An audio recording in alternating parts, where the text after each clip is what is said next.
Our lives are filled with setting records, our own records. And this gentleman, my next guest, is a master at setting records. Setting a record of 482 miles per hour, driving the Turbinator II at the Bonneville Salt Flats. My guest, please welcome David Spangler.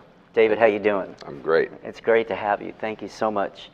As a pilot, the pilot in me, I'm fascinated by the design of the car, let alone going 482.6 miles an hour. And you just recently went 490 492 at the exit speed. So tell our audience about, first of all, it's a little bit about the car design. The car looks like an airplane without wings. It's 36 feet long. The wheels in the front are only 17 inches apart, and the wheels in the back are only 12 inches apart, center to center. So it's very narrow, it's very low. I'm essentially laying on my back when I'm driving it. Are they like Michelin radials? Or I'm kidding. No, they're Mickey Thompson tires. They support Bonneville racing, and really without them over the last few years, there'd be no Bonneville racing at high speeds. Wow. So in this car, it's a jet engine, a turbine engine, but it's not jet thrust. It's geared to the rear wheels, correct? There's no thrust. It's wheel driven. It's a shaft turbine. It's an internal combustion engine, and it propels itself by the wheels. We run pneumatic tires. Traction's one of our big issues. Mm-hmm. Thrust cars go faster, but they're simpler. What they're doing is incredible. However, they're simpler and they're essentially pushed forward on aluminum discs. Right, and that's the difference to me in the design. The engine in your car is driving.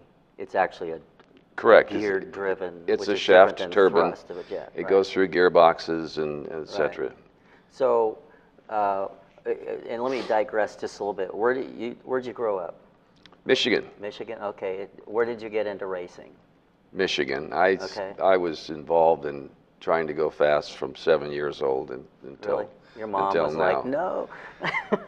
No, my parents bought me a 12-foot aluminum boat with a 7.5 horsepower Evinrude motor, and the neighbors said that I would either kill myself or someone else. That's amazing. And it just went bad from there. Yeah, that's cool. So, and then were you in drag racing, or what were you in, what kind of racing? Started out go-kart racing, motorcycle racing. I raced outboard hydroplanes. Raced 7 years seriously in Mexico in the Baja races. Never did very well, but I raced seriously. I raced dirt bikes, so. Well, same thing, yeah. I loved it. So then I forget all the different things that I've raced. So I've tried to race everything I get my hands on, is the bottom line. And growing up in Southern California, I was a car buff and loved cars, fast cars. We used to cruise Van Nuys Boulevard, which is a historic thing here. And we all heard about hooker headers. Hooker headers or Hurst transmissions, you know. Like a friend of mine just recently said, Hurst, he had to have a hooker header and a Hurst shifter. And a Holley carburetor. And a Holley carburetor. So you were the president of Hooker Headers, correct? I was the president, part owner, with Gary Hooker. Okay. I met him back in 1968, and at that time I was working with the Ford Motor Company as his own sales manager. Left Ford, and the rest is history. And then you got in trouble with some moms back then, right? We would allow Mattel, the toy company, to use our logo on their toy cars. Mm-hmm. And it's essentially, I love my hooker headers. The mothers would write us letters and say, how could you? How could you do that? And we would write them back a letter from Gary Hooker that would say, I'm sorry, I apologize for my last name. Right. That's great. What a great story. And by today's standards, that's like a picnic, you know, right, compared to what the kids are. That's a whole other subject. But so this car, the Terminator II. Turbinator II, sorry. You're shooting for 500 miles an hour here soon. We would right? like to be the first over 500 in a wheel-driven car. That'll be epic if we can actually pull that off. That's been our goal for years. We have our stationery says Vesco Racing project first to 500. We're going back next week, and we think we can exceed 500 miles an hour with an exit speed, which will be the first wheel-driven car over 500. After that, we'll try to go 500 for the two-way flying mile at an international meet for a world record. We currently have the world record at 458. We've had it since 2001. Wow. Wow. Bonneville, I was there once. I actually watched Valerie Thompson, who we're going to talk to later. But for anybody that hasn't been to Bonneville, it's a hard place to describe what it's like. But to me, it was like being on a different planet. I mean, it's just one of the most unique places on Earth. You know, as far as you can see, that white, that pristine white, just into the horizon. It's a very amazing place to be. And you can actually see the curvature of the Earth out there. That's what I've heard. Yeah, and it's just until you've been there, it's hard to even describe, you know, what it's like. I think we should race sometime. We'd love to. We'll get the jet. For titles. Okay. Well, I don't know about that. I wouldn't know how to drive your car, probably. You could teach me. Does it have a clutch, or how does it? No. How does it work? It's a turbine, so it takes off by itself. It has enough horsepower. Most of the high-speed cars get pushed because of the gears. We start under our own power. I don't have any transmission. We have a 2-to-1 reduction gearbox, and then front and rear differentials where we gear it down some more. Turbine wants to spin about 16,000 RPM, right. And we reduce it to 8 and then reduce it a little further. It's amazing. To make it useful or usable. How do you keep it on the ground? Is that in the design of the body? Yeah, the car's designed to be neutral.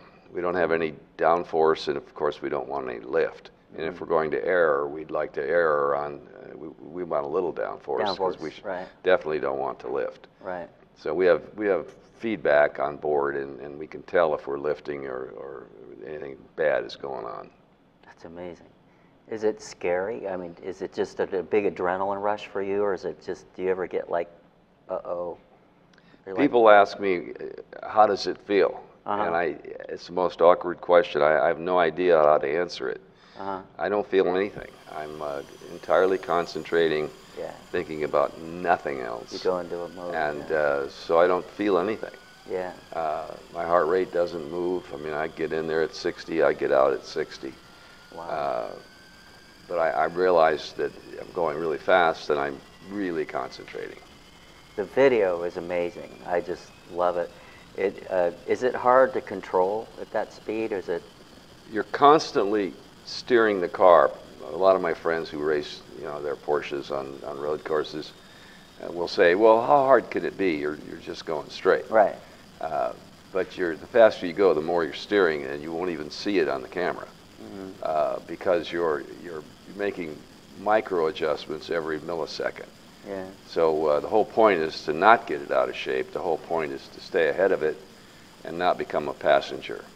Yeah. So yeah, you're steering all the time, but if you look at the camera when you see the video, you won't see the wheel moving. Yeah, it's kind of like flying. I flew helicopters for years as well, and it's so subtle. You almost think I want to go left, or there's no real visible input into the controls, so it's probably. Well, the race organizations now are beginning to provide us with a center line.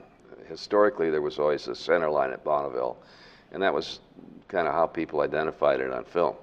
There were a few shows back in the day that had Bonneville, and there'd always be the big black line. Then it went away for multiple reasons, and now the race organizations are starting to bring it back. And it's really essential for anybody going as fast as we're going. Yeah. We're going 700 feet per second, round numbers. And that line allows us to make micro adjustments. Otherwise, you're looking way out into the distance, looking at mile markers and quarter mile markers. And by the time you realize that you're a little bit out of shape, takes a much bigger adjustment. And then now you're worried about whether that adjustment was right, and you're just getting way busy, and you're getting way behind the car. You want to be ahead of the car. You don't want to become a passenger. Absolutely, yeah. Well, it's like a runway. You need a center line, you know, for guidance. Right. And when I watch the video, it's much faster, of course, than an airplane. But I love those markers going by. How far apart are those in the video? The black ones are a quarter mile apart, and the orange ones are a mile apart. Those are mile markers. And they go by fast. Right. Well, when you get going good, yeah, at the other end, they're going by very fast. Wow. You call your wife at the end and go, "Okay, I'm fine. Another day at the office." Well, she's always in the chase truck that's filled with all the engineers and guys that get the car ready to run. And then by the time she gets there, I've changed my clothes. But we have crew at the other end too. Kick them back with a picnic, right. picnic lunch on Bonneville. There's no picnics out there. You know? And you're going back next week? Next week, right. We'll be racing a week from next Tuesday. Awesome, wow. So one of these days we got to talk about getting the camera jet and filming you across the lake bed. That'd really be amazing. Good. And we'll at the same time we can mock up a race or something, and maybe raise money for charity or something. Oh, that'd be great. That'd be fun. That'd be great. To do something. Yeah, we'll race it. It's a Lear, right? Yeah.